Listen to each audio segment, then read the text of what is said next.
Hi everybody, Dr. Bryton here for Tooth Tip Tuesday, or first of 2021. I hope you had a phenomenal Christmas, and I hope you rang in the new year and maybe even found some fun things to look back at from 2020.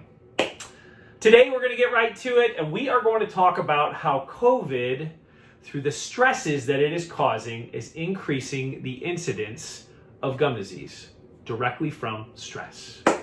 You may have heard it said before, probably from things like your knee or hip joint, maybe your shoulder, that stress induces inflammation, and it does. You heard me say a couple weeks ago about how stress is inducing inflammation in the mouth. We're seeing more gingivitis, and now we are seeing more gum disease. And here's why.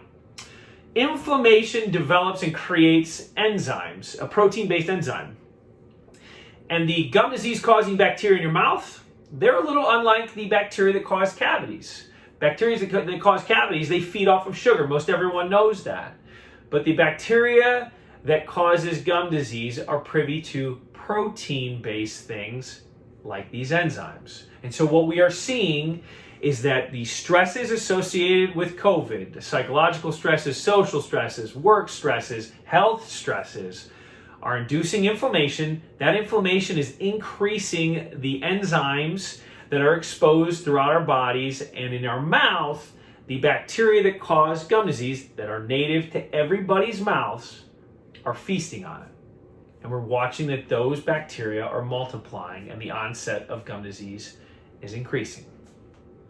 I had my first patient recently who was meticulous at home with their flossing, brushing twice a day, doing all the right things. There was no sign of clenching and or grinding, which you've heard me say can actually increase your odds of developing gum disease. No signs of it.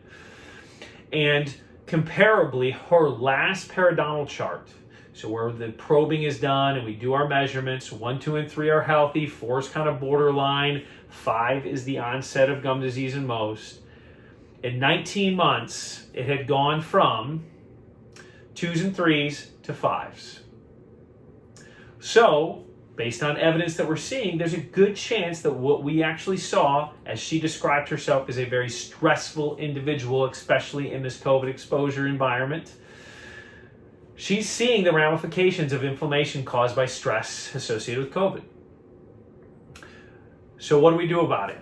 Well, first things first, make sure you're doing your part at home. Make sure you're flossing daily, brushing twice daily.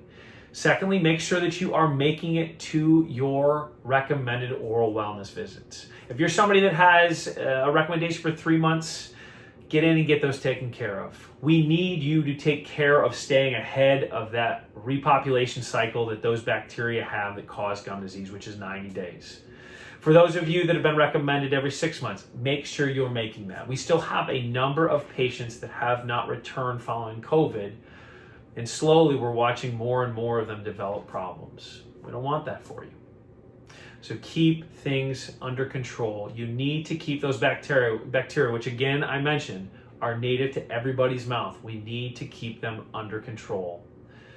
And we know how to do it, we just have to implement it. So I hope you find that helpful. That's my Tooth Tip Tuesday to start off 2021. The beauty is we know what to do. We know how to take care of it. We just need to go forward and do it. And I hope I can help you do that. If you have any questions about this, feel free to reach out to us. Comment below, email us, give us a phone call. But I hope you have a great rest of your Tuesday. Hope you have a great rest of your week. And I hope you have a phenomenal 2021. Thank you.